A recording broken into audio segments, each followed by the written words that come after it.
Good evening बच्चों, happy Holi in advance. आ जाइए सभी जल्दी से।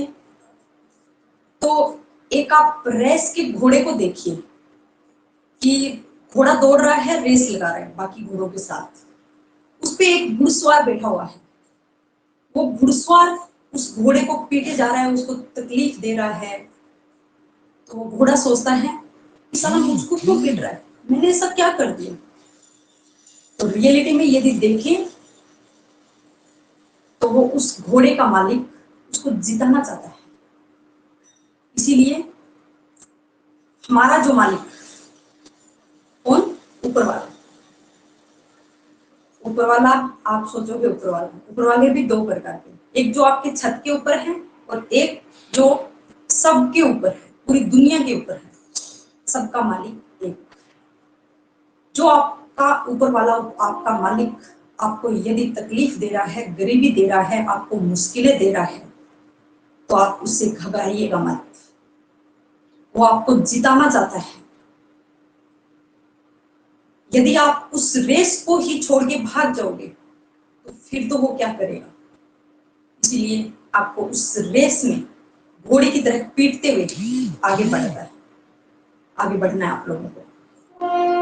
तो जो उस घोड़े का मालिक उसको पीट रहा था, वैसे ही आप लोग समझिए कि हमको ही तकलीफ क्यों दे रहा है। अब बच्चे बहुत सारे होते हैं, थोड़ी सी मुश्किल आई, थोड़ी सी परेशानी आई, कहेंगे हे भगवान हमको ही तकलीफ क्यों दे रहा है, हमने ऐसा आपका क्या बिगाड़ा था, क्या हमने पिछले जन्म में कुछ बुरे कर्म कर दिए थे। अरे नहीं, ये नहीं सोचना है। ये सोचो कि आप किस्मत वाले हो जो आपको तकलीफ दे रहे हैं। यदि कोई भी व्यक्ति उस तकलीफों से गुजरकर आगे निकल रहा है तो समझो वो निखर के आगे आया है। तो भगवान ने उसको तकलीफ दी है, क्यों दी है, क्योंकि वो जिताना चाहता है। अब आप सोच करके देखो, यदि एक व्यक्ति है उसके सामने कोई भी तकलीफ नहीं है तो क्या वो जो दुख है उसको पहचान पाएगा? क्या वो तकलीफ जो है उसको पहचान पाएगा? नहीं पहचान पाएगा।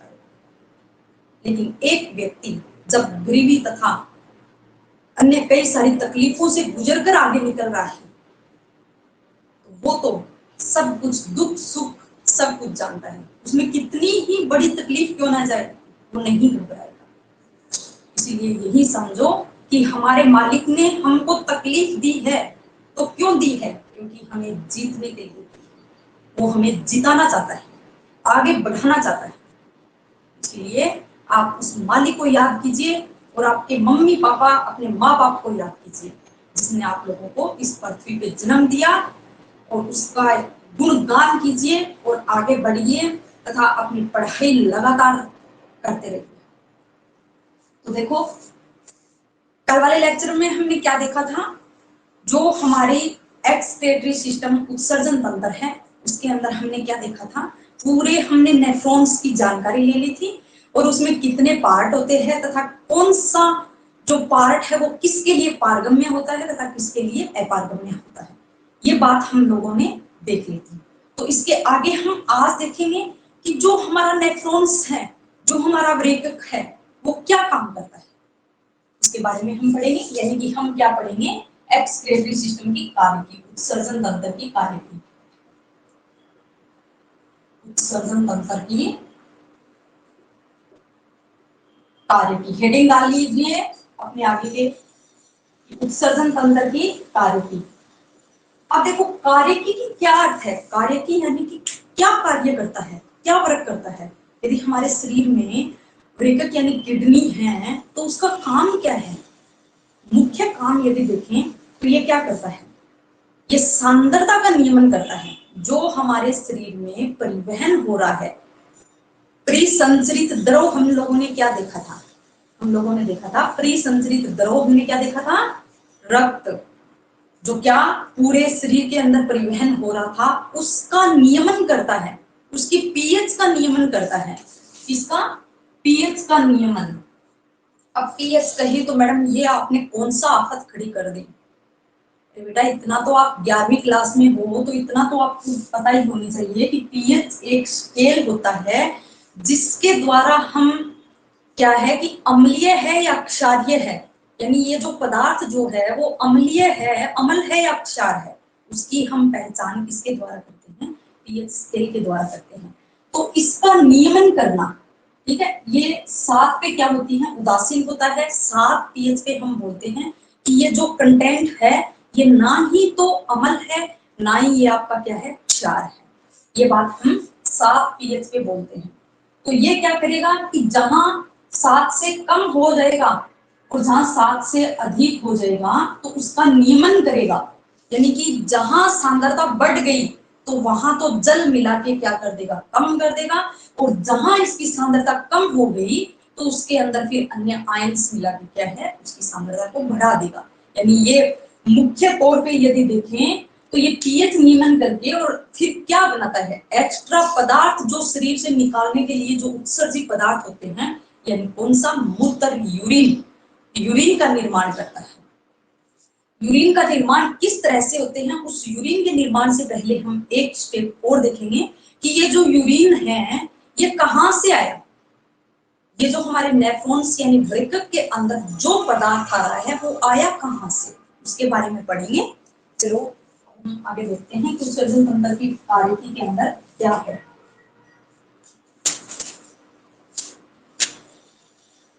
देखो इसके अंदर क्या है कि आपका 2 पॉइंट पढ़ेंगे हम। एक है आपका यूरिया निर्माण और दूसरा है आपका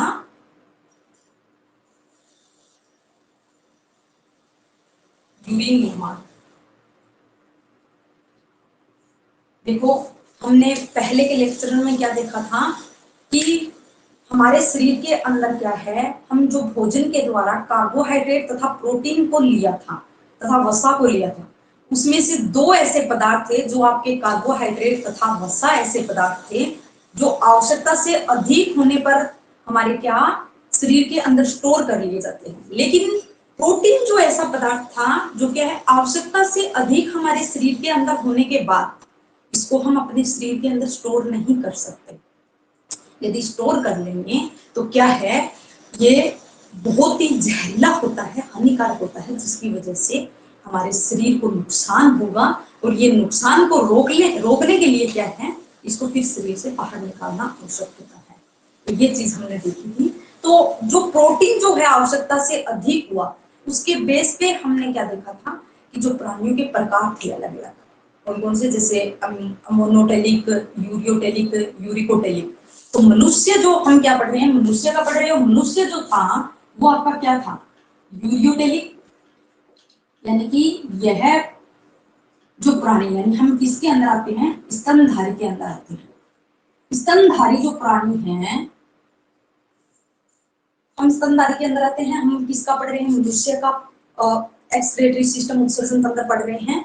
तो जो मनुष्य है वो क्या है, एक प्रकार का यूरियोटेलिक है, यानी यूरिया उत्सर्जन के रूप में निकालता है। यूरिन मूत्र के अंदर यूरिया की मात्रा सबसे अधिक होती है, कुछ मात्रा में बिल्कुल नॉर्मल सी आपकी अमोनिया पाई जाती है, लेकिन हमारे शरीर के अंदर अमोनिया भी बनती है। ये बात मैंने बोली थी कि जितने भी प्राणी हैं उसके अंदर क्या है, जो तीनों हमने कंटेंट देखे थे वो तीनों पाए जाते हैं, लेकिन जिस कंटेंट की मात्रा कम होती है उसको हम उसका नाम नहीं देते हैं, जिस कंटेंट की मात्रा अधिक होती है, सर्वाधिक होती है, उसी का नाम वो दिया जाता है। तो हमारे शरीर के अंदर अमोनिया बनती है, फिर उसको क्या है कि अधिक जहरीली होती है, फिर उसको यूरिया के अंदर बदल दिया जाता है। तो वो प्रक्रिया हम देखेंगे कि किस तरह से होता है। तो सबसे पहले हम देख रहे हैं आपका 1 नंबर यूरिया निर्माण। क्या, यूरिया निर्माण। यूरिया निर्माण की यदि बात करें तो इसके अंदर भी क्या है, आपके 2 स्टेप होंगे।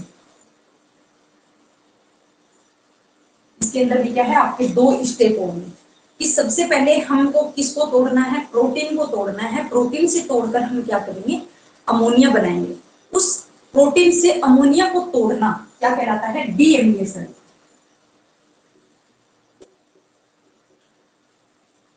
क्या कहलाता है, डीएमिनेशन। क्या कि हमारे जो प्रोटीन, यानी प्रोटीन में क्या पाए जाते हैं, अमीनो अम्ल पाए जाते हैं, उसको तोड़कर किसकी उपस्थिति में, आपके ऑक्सीजन की उपस्थिति में क्या बनता है, इससे आपकी अमोनिया बनती है। ठीक है, ये जो अमोनिया निर्माण की विधि है उसको अमीनो अम्ल के द्वारा अमोनिया का निर्माण जो है विधि है वो क्या कहलाती है, डीएमिनेशन कहलाती है। और दूसरा हम इसके बाद पढ़ेंगे आर्निथिन चक्कर के द्वारा। आर्निथिन चक्कर के द्वारा जो हमारी अमोनिया बनी थी, जो हमारी अमोनिया बनी थी उसको कार्बन डाइऑक्साइड की उपस्थिति में तोड़ा जाता है तथा क्या बनाया जाता है, यूरिया बनाया जाता है। ये दो स्टेप हम देखेंगे, इसकी अभिक्रिया हम देखेंगे, फिर उसके बाद इसकी भी हम अभिक्रिया देखेंगे। बाद में जहां अपना आएगा आर्निथिन चक्कर क्या होता है वहां हम पढ़ेंगे। इसको क्रेब्स चक्कर भी कहता है, क्रेब्स हैसलिट, हैसलिट चक्कर, क्रेब्स हैसलिट चक्कर भी बोला जाता है इसको, आर्निथिन चक्कर को। वो हम बाद में पढ़ेंगे, उससे पहले हम क्या है ये देखेंगे कि ये प्रक्रिया किस तरह से होती है। ये पूरी की पूरी जो प्रोसेस होती है कौन सी, डीएमिनेशन तथा आर्निथिन चक्कर की। यानी सबसे पहले अमीनो अम्ल को टूट के क्या बनेगा, आपका अमोनिया बनेगा, अमोनिया से फिर टूट के क्या बनेगी, आपकी यूरिया बनेगी। ये पूरी प्रोसेस कहाँ होती है, कौन बताएगा मेरे को, सविता, निकिता और भी इसके बाद जो भी हैं। स्वीता बोल रही है प्लीज रिपीट मैम। हाँ रिपीट करूंगी, एक बार मैं जो क्वेश्चन पूछ रही हूँ उसका मेरे को जवाब दें कि जो ये प्रक्रिया हो रही डीएमिनेशन तथा आर्निथिन चक्कर की जो प्रक्रिया हो रही है वो आपके कौन से अंग के अंदर हो रही है, ये बात मैंने बता दी थी बेटा आप लोगों को। वेरी गुड सविता, सविता बोल रही है इसके अंदर, लीवर के अंदर। वेरी गुड, निकिता ने गलत जवाब दिया ब्रेकर के अंदर। तो बेटा आप पढ़ रहे हो लेकिन ध्यान कहीं और है। मैं बार बार यही बोलती हूँ कि आप अपने पढ़ाई में मन लगाओ।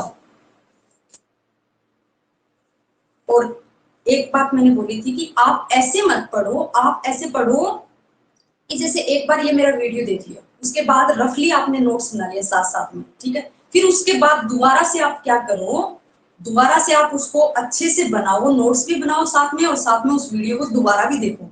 जो चीज आपकी पहले बार में छूट रही है वो आपके दूसरी बार में रिपीट हो रही है।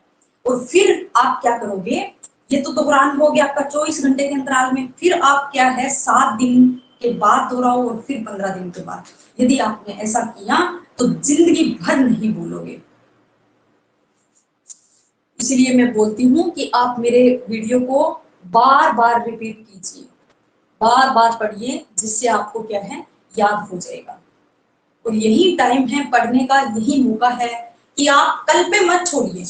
कोई भी चीज आप क्या करते हो कि नहीं आज मेरे को ये बहुत सारा काम हो गया, मैं कल पढ़ लूंगी, कल फिर क्या करोगे, मैं परसों पढ़ लूंगी, परसों करोगे फिर बाद में देख लूंगी ना। यदि कल पे छोड़ोगे तो ये कल भी टल जाएगा, यदि परसों पे छोड़ोगे तो आपका वर्षों बीत जाएंगे, और यदि आप आज करोगे तो आप सबसे अलग ही निकलोगे। इसलिए कोई भी बात कल पे मत टालिए, परसों पे मत टालिए, आज कीजिए, जिससे आप क्या है निखर के सबसे अलग हो। जो करना है वो आज कीजिए।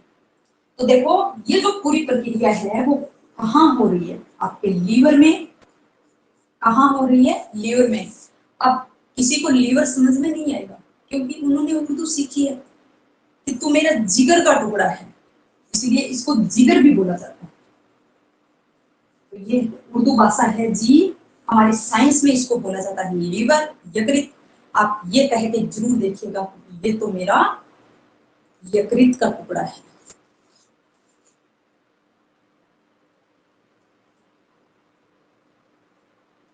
निकिता बोल रही है मैम मेरे वीडियो देखना है बाकी है।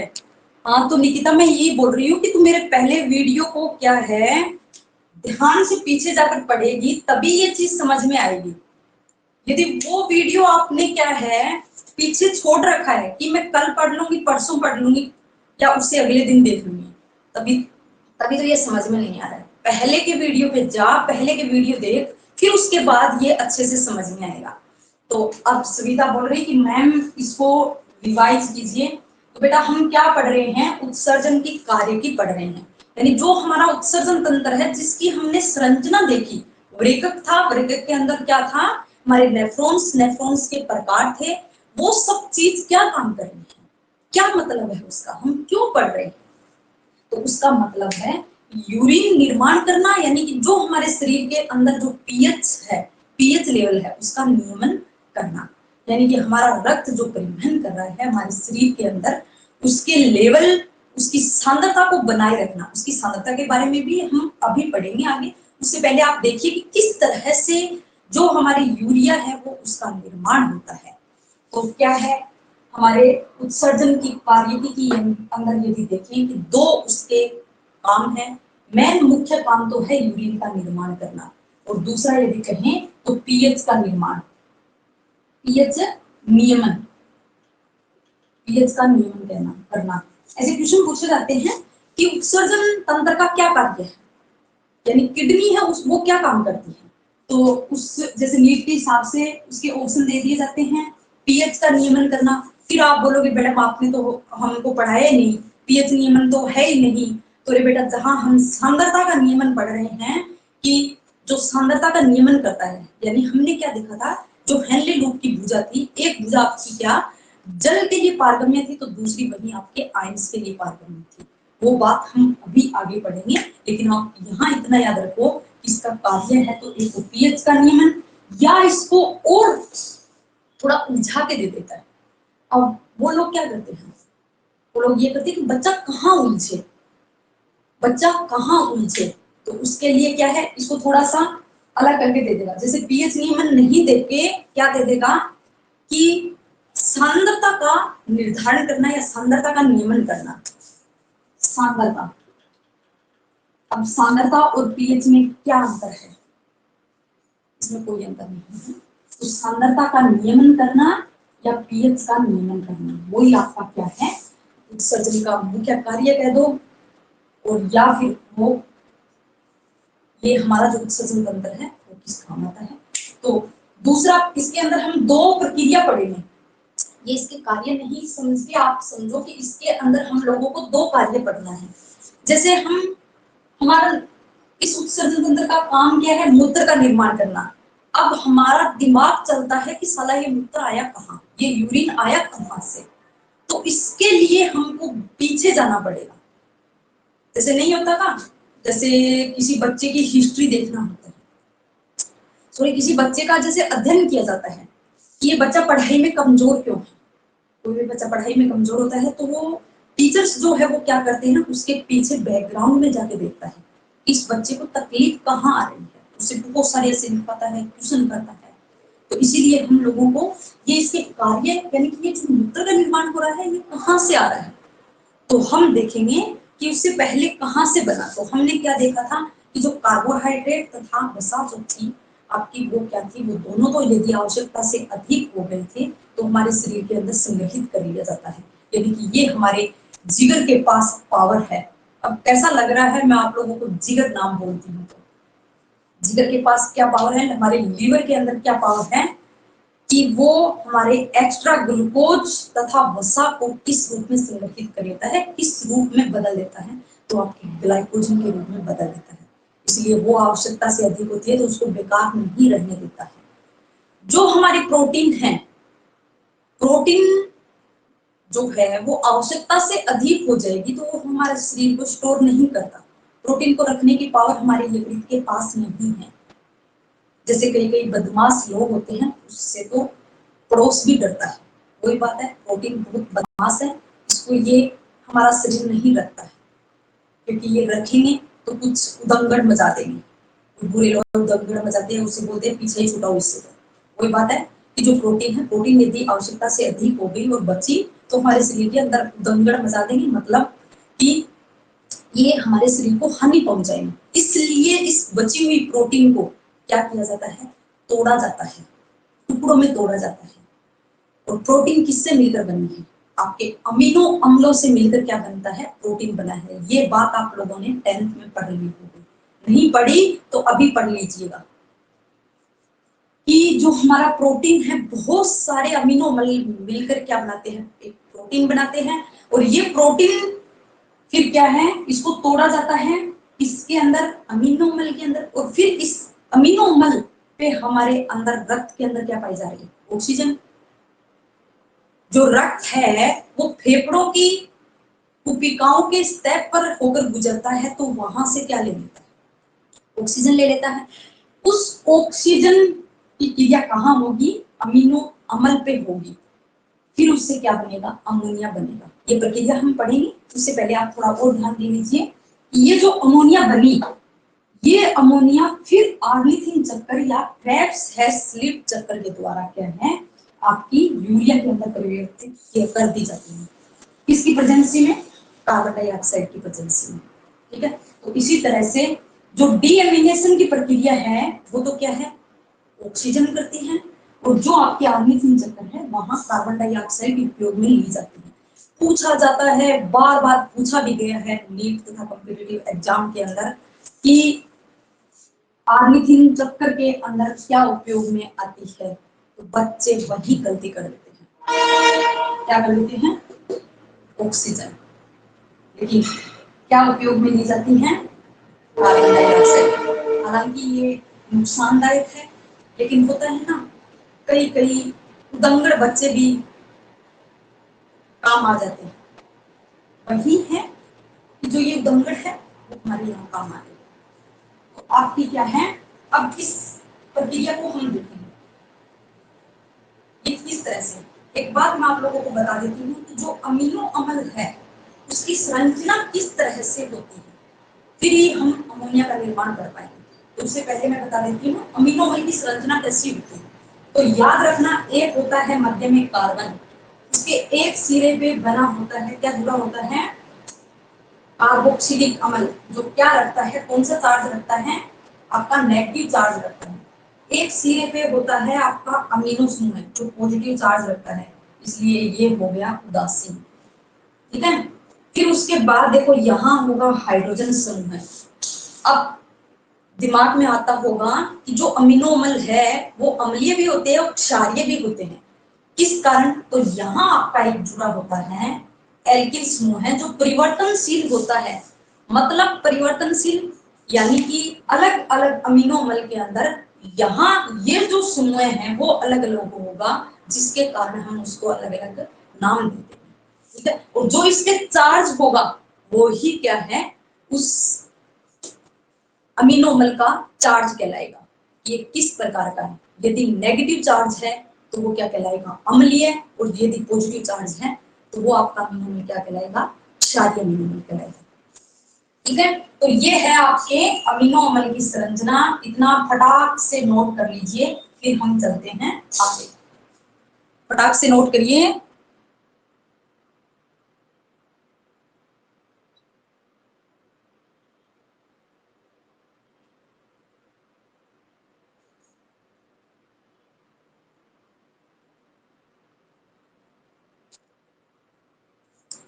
निकिता बोल रही है मैम थोड़ा जोर से बोलिए, आवाज नहीं आ रही है। अब बेटा मैं क्या करूं, मेरी आवाज ही ऐसी, और जोर से बोलूंगी तो इसलिए माइक फट जाएगा, बाहर से कोई आ जाएंगे कि मैडम को आज क्या हो गया। चलो कोशिश करेंगे और जोर से बोलेंगे, फटाक से नोट कर लीजिए।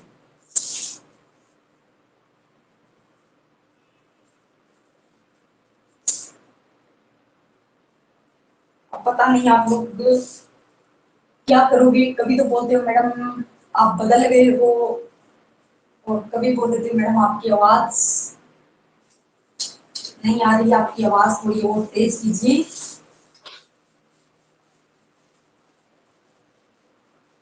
चलो चेंज करेंगे, परिवर्तन करूंगी जो हो सकेगा।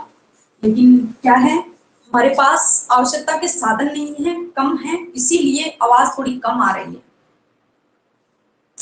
जैसे ही जो आवश्यकता के साधन बढ़ जाएंगे वैसे ही हमारी आवाज तथा हमारे जो वीडियो की फैकल्टी है वो अच्छी हो जाएगी, आप लोगों के समझ में भी आसानी से आ जाएगा।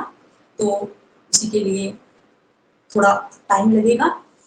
इससे पहले आप देख लीजिए कि अब हम क्या देखेंगे। जो हमारा एक क्या था, डीएमिनेशन।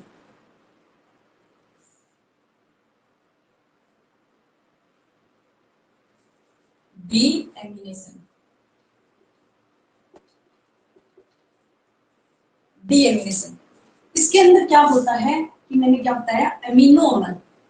जैसे हमने क्या है, अमीनोमर की अभी संरचना देखी कि एक तरफ से तो क्या है, अमीनो समूह जुड़ा होता है, दूसरी तरफ आपका क्या है, कार्बोक्सिलिक समूह जुड़ा होता है, एक तरफ हाइड्रोजन, और ये आपका क्या होता है, परिवर्तनशील एल्किल समूह होता है।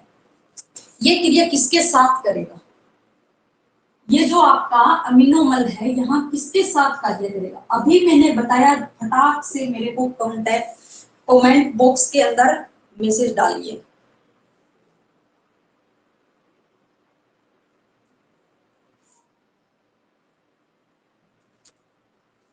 जल्दी से मेरे को बताइए कि ये अमीनोमर, इस पे किसकी क्रिया होगी।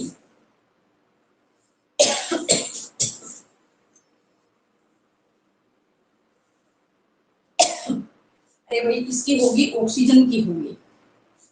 ठीक है, इसके लिए मैंने दो अणु, इसके मैंने क्या लिए, दो अणु अमीनोमर के, और इस पे किसकी क्रिया करवाई, ऑक्सीजन की। तो अब देखो ये क्या होगा कि यहां से क्या है आपका NH3 निकलेगा। क्या निकलेगा, NH3। ठीक है, फिर उसके बाद देखो क्या होगा, क्या बच गया हमारे पास, कार्बन। इस पे एक आपका क्या है, कार्बोक्सिलिक समूह है, और दूसरा आपका क्या बच गया, एल्किल समूह है। और फिर ये जो ऑक्सीजन है वो आपकी कहाँ जुड़ जाएगी, यहां से जो आपका हाइड्रोजन तथा अमीनो समूह जुड़ता था, वहां आके आपकी क्या है, ऑक्सीजन बंद बना लेगी, इस डबल बॉन्ड के साथ जुड़ जाएगी। अब देखो, अब आप सोचोगे कि मैडम यहाँ क्या है, यहाँ जोड़ दूं, क्या सही हो जाएगा। ये मैंने केमिस्ट्री के चैप्टर में आप लोगों को बताया कि कार्बन सिर्फ 4 संयोजकता ही रखता है, यानी कार्बन अपने साथ 4 अन्य तत्वों को ही जोड़ सकता है, वो ही उसकी संयोजकता है।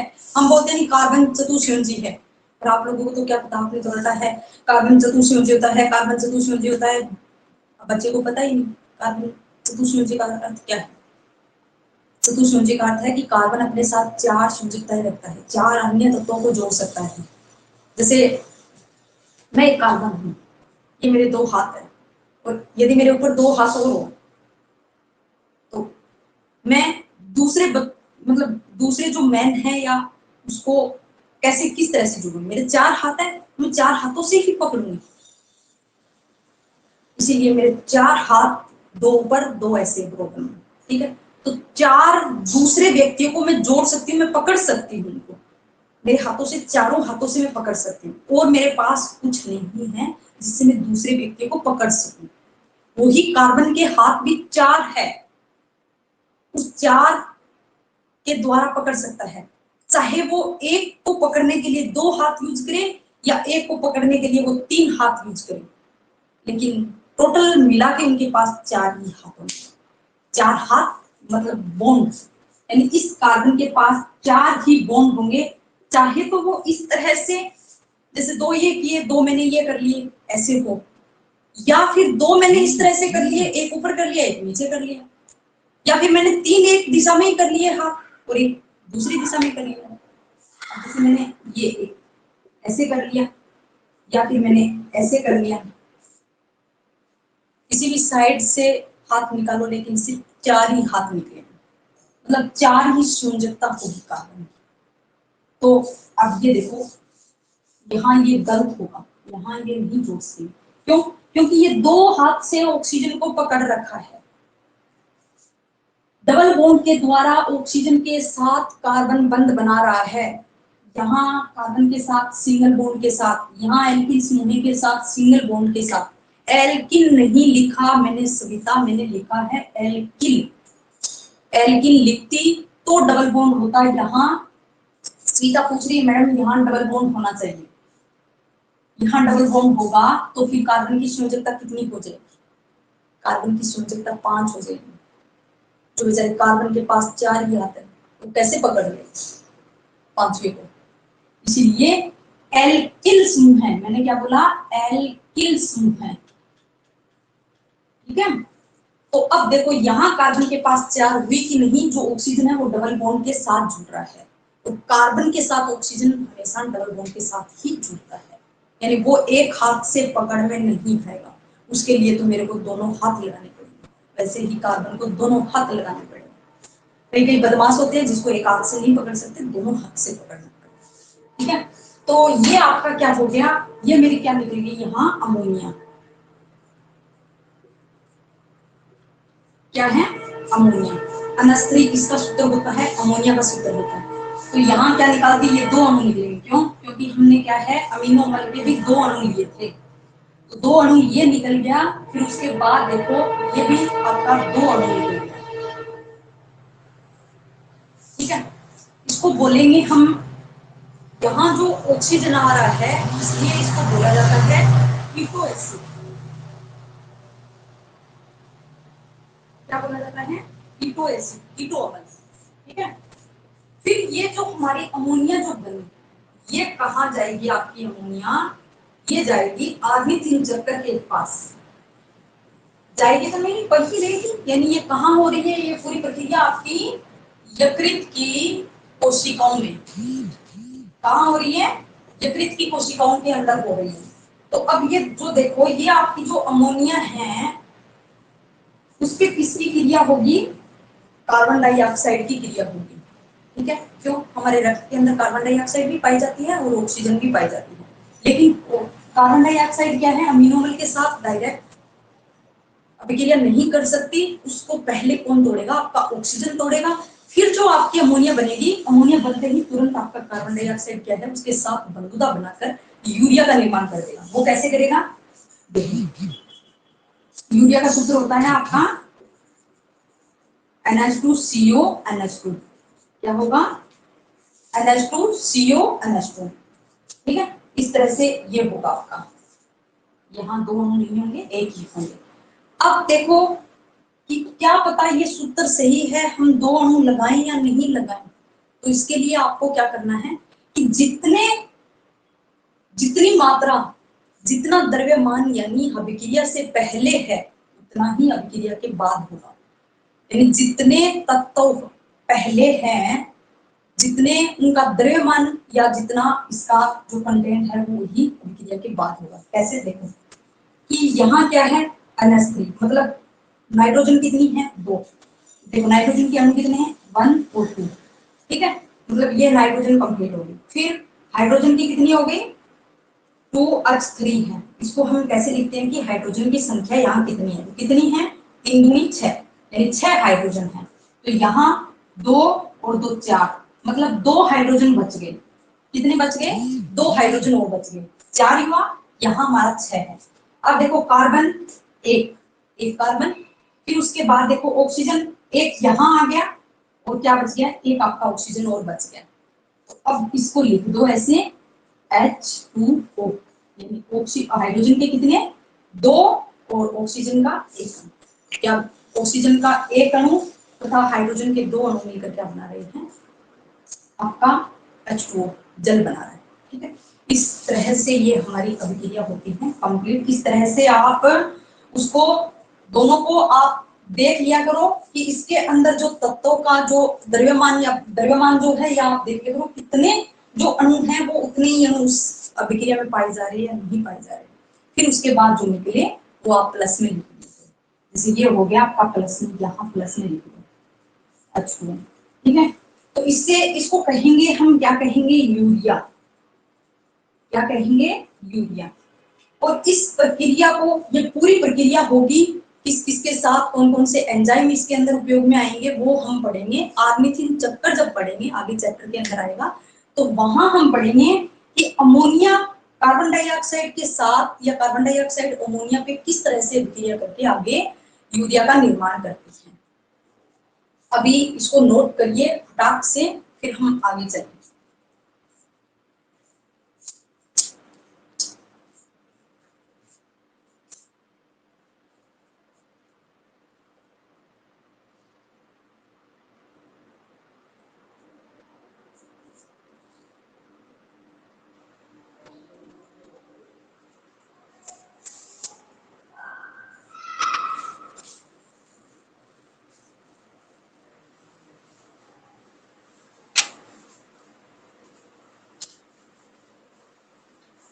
अब देखो, अब हमने लीवर के अंदर, हमारे जिगर के अंदर हमने क्या बना ली, इसे हमने, ये क्या है हमारा यकृत, ये हमारा क्या है, यकृत है।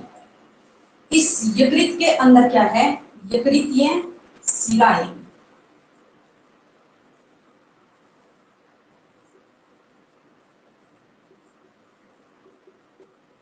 यहाँ इन कोशिकाओं के अंदर किसका निर्माण हो रहा है, यूरिया का। ये पूरी प्रोसेस हमने देख ली थी, किस तरह से अमोनिया तथा अमोनिया से फिर किस तरह से यूरिया, ये प्रक्रिया हमने देख ली। अब ये यूरिया क्या है, जो इसके अंदर रक्त आ रहा है, इस यकृत के अंदर जो ये रक्त आ रहा है वो क्या है, यकृतीय शिरा के अंदर क्या है, आपकी इस यूरिया को भेज दिया जाएगा। ठीक है, यहां से यकृतीय शिरा से होता हुआ और इस यकृतीय शिरा के अंदर यूरिया की मात्रा सर्वाधिक होती है। यदि आपसे पूछ ले कि ऐसी कौन सी वेनल है हमारे शरीर की जिसके अंदर यूरिया की सर्वाधिक मात्रा पाई जाती है, तो कहाँ, आपकी यकृतीय शिरा के अंदर। ठीक है, यकृतीय शिरा के अंदर सर्वाधिक होती है इसकी मात्रा, यूरिया की मात्रा, भूलना मत। क्यों, क्योंकि यकृत किसका निर्माण कर रहा है, यूरिया का। तो यहाँ से यूरिया युक्त आपका रुधिर आता है, ब्लड आपका आता है, फिर ये आपका जो ब्लड है आगे जाकर कहाँ पहुंचा दिए थे, जैसे ये आपकी क्या है, बड़ी सी पश्च महाशिरा जा रही है, पश्च महाशिरा, इंफीरियर वीना केवा, जो हमने पढ़ी ना, इंफीरियर वीना केवा। अब ये इंफीरियर वीना केवा कहाँ जाएगी, ये आपके हमने पढ़ा था, कहाँ जाएगी, दाएं आलिंद के अंदर। कहाँ जाएगी, दाएं आलिंद के अंदर जाएगी। ठीक है, फिर ये यहाँ हार्ट, ये है हमारा, ये है हार्ट, इस हार्ट से फिर आगे कहाँ पंप कर दिया जाएगा, इसको शुद्ध करके आपकी इसके अंदर आयोटा के अंदर। ठीक है, यानी कि यहाँ से यकृतीय शिरा से होती हुई कहाँ आ गया आपका ये ब्लड, ये यूरिया कहाँ आ गया, आपका पश्च महाशिरा के अंदर पहुंच गया। अब ये पश्च महाशिरा इंफीरियर वीना केवा जो हमने पढ़ी थी उसी के अंदर, अब ये इंफीरियर वीना केवा क्या करेगी, आपके जो दाएं आलिंद के अंदर है वहां पहुंचा दी जाएगी। और फिर मैंने आपको बताया था कि यहाँ से, यहाँ इस दाएं नीलिया के अंदर, दाएं नीलिया फिर कहाँ जाएगा, आपके फेफड़ों के पास, फेफड़ों से वहां से ऑक्सीजन लेकर शुद्ध होके ये रुधिर कहाँ आ जाएगा, आपके बाएं आलिंद के अंदर, बाएं आलिंद से फिर बाएं नीलिया के अंदर, बाएं नीलिया फिर क्या है आपकी आयोटा के अंदर पंप कर देगा और आयोटा तेजी से पूरे शरीर के अंगों के पास पहुंचा देगा। फिर यहाँ से ये यूरिया आपकी क्या है, यकृतीय, आपका जो यकृत जो है उसी, सॉरी यकृत क्या, आपका वृक्क, किडनी, किडनी के पास आ जाएगा। अब किडनी क्या करेगी, इस रुधिर से इस यूरिया को अलग करेगी, जो क्या है, एक हानिकारक पदार्थ है, जो क्या है, एक हानिकारक पदार्थ है, जो इसके द्वारा यहाँ जो यूरिया आया। अब देखो कि मैडम आप पूछ रहे हो कि यही यूरिया की मात्रा ज्यादा क्यों है, यहाँ क्यों नहीं। अब देखो यहाँ ये बड़ा है, जैसे एक नली है, उस नली के अंदर हमने क्या डाल दिया, कलर डाल दिया, कलर युक्त पानी को डाल दिया, फिर वही नली आगे जाकर क्या है, आपकी पूरा बड़ा नहर या पूरा बड़ा नाला उसके अंदर जाके गिर गई।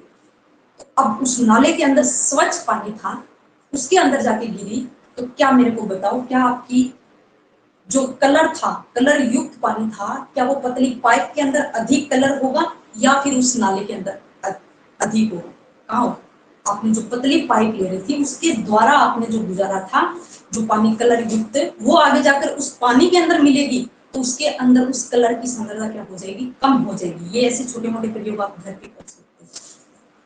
तो देखो उसी तरह से ये बड़ी सी महाशिरा आई और यहाँ से ये हार्ट के पास पहुंची, हार्ट आके पंप करता है जिससे ये यूरिया युक्त रुधिर कहाँ पहुंच जाता है, वृक्क के अंदर पहुंच जाता है। इस किडनी का हमने देखा नेफ्रॉन वाला पार्ट, इस नेफ्रॉन के अंदर क्या होता है, आपकी क्या आती है, अभिवाहित धमनी आती है, वो अभिवाहित धमनी क्या है, यूरिया युक्त रुधिर लाती है। फिर ये यहाँ ग्लोमेरुलस गुच्छ और यहाँ से इसको छान दिया जाता है। ये प्रक्रिया है आगे की प्रोसेस, जिसको हम नेक्स्ट लेक्चर के अंदर ये कल पढ़ेंगे। आज के लिए इतना ही। तो हम 1 मिनट के लिए रिवीजन कर लेते हैं, इस तरह से हम लोगों ने क्या क्या पढ़ा। सबसे पहले हमने क्या पढ़ा, उत्सर्जन की कार्यकी के अंदर हमने देखा कि जो हमारा जो उत्सर्जन का कार्य है वो क्या है। सबसे पहले हम देखेंगे यूरिया का निर्माण किस तरह से हुआ, ये चीज हमने देखी। तो यूरिया का निर्माण कहाँ से हुआ कि जो हमारे शरीर के अंदर आवश्यकता से अधिक प्रोटीन बचा हुआ था उसको फिर टुकड़ों में तोड़ा गया अमीनो अम्ल के अंदर, और अमीनो अम्ल पे क्या है हमारे शरीर के अंदर जो क्या है आपकी ऑक्सीजन होती है वो क्रिया करती है, और वो ऑक्सीजन क्या है फिर उससे अमोनिया का निर्माण हो जाता है। फिर अमोनिया के ऊपर क्या क्रिया करेगी आपकी कार्बन डाइऑक्साइड क्रिया करेगी, जिससे क्या बना देगी यूरिया बना देगी। और इस तरह से इस यूरिया के निर्माण की विधि को हमने क्या नाम दिया था आर्निथिन चक्र या क्रेब्स स्लिट।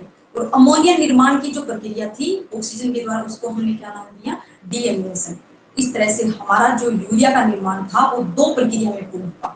कौन कौन सा, एक डीएमिनेशन और दूसरा हमारा क्या था, दूसरा हमारा आर्निथिन चक्र या क्रेब्स स्लिट। ठीक है, फिर उसके बाद हमारा जो मूत्र निर्माण की प्रक्रिया है वो हम कल देखेंगे। और ये पूरी की पूरी जो प्रक्रिया थी ये यूरिया जो बना था वो कहाँ हुआ था आपके यकृत के अंदर हुआ था। यकृत की कुछ ऐसी कोशिकाएं हैं उसके अंदर हुआ, और फिर जो कोशिका उसके द्वारा क्या है यकृत के द्वारा इस यूरिया को यकृतीय शिरा के द्वारा ठीक है कहाँ पहुंचा दिया जाता है आपकी पश्च महाशिरा यानी कि इंफीरियर वीना केवा के पास पहुंचा दिया जाता है। और हमको पता है इंफीरियर वीना केवा कहाँ जाती है आपके हार्ट के दाएं आलिंद के अंदर ले जाती है, और इस दाएं आलिंद के द्वारा फिर ये दाएं नील्य और फिर आपकी जो फुफ्फुसीय धमनी है वो आपकी अशुद्ध रुधिर को ले जाती है और वो शुद्ध करती है। ये पूरी प्रक्रिया हम लोगों ने सर्कुलेटरी सिस्टम था वहां देख लिया था जो हार्ट का। फिर हार्ट क्या करता है आयोटा के अंदर जो रुधिर है वो पंप करता है, उस रुधिर के अंदर क्या है